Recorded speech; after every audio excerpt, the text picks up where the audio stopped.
Toy blocks are great for so many creative projects, and they're an easy way to make miniature houses for decorating. When we saw blocks made to build castles, we knew we had to get one of these kits and make a Christmas display. And in no time at all, we had Santa's castle set up and glued together, and then we used a few extra blocks for cottages and even a boat.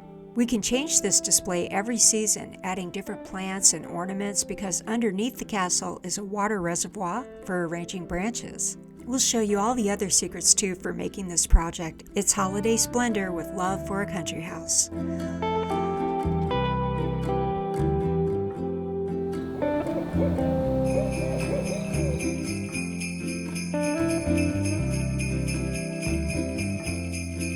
Our castle block kit was the largest we could find, but we also added some scrap wood like this finial and some off-cut lumber and even some wooden candlesticks, which you can see in the background here, which got repurposed into columns.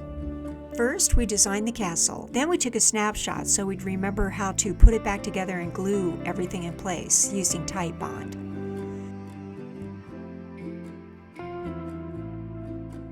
Our castle sits on a circle of florist foam, but if you need something more sturdy, you could glue it to a base of your choice.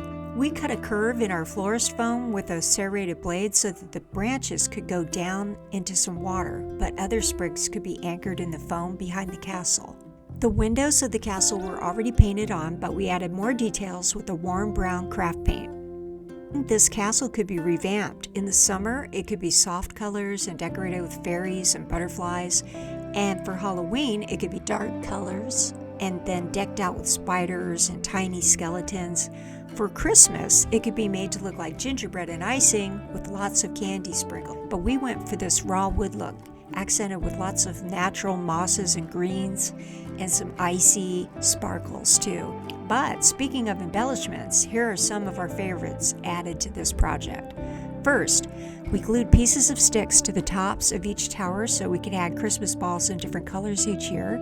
And second, since we couldn't find a Santa for the castle anywhere, we settled for a miniature gnome and we painted his suit red and white. Third, we found a wood boat kit at Walmart and we added some leftover castle blocks and glass beads for the rigging. And this boat floats on a winter sea of aluminum foil. And fourth, which is probably our favorite detail, we lit this display with balloon lights. These little globe lights are designed to go inside of balloons that are released at night. They get dimmer after several days, but ours continued to glow for months without any cords or recharging. 100 lights were just $10 and they come in so many colors. They were just the best finishing touch. You just pull out the tab and you can put them in any strategic place and the magic begins. So here's hoping your Christmas and all your holidays in the future will be fantasies come true. Some amazing projects are coming up next year. Don't miss them. Click on the sun logo to subscribe, and Merry Christmas.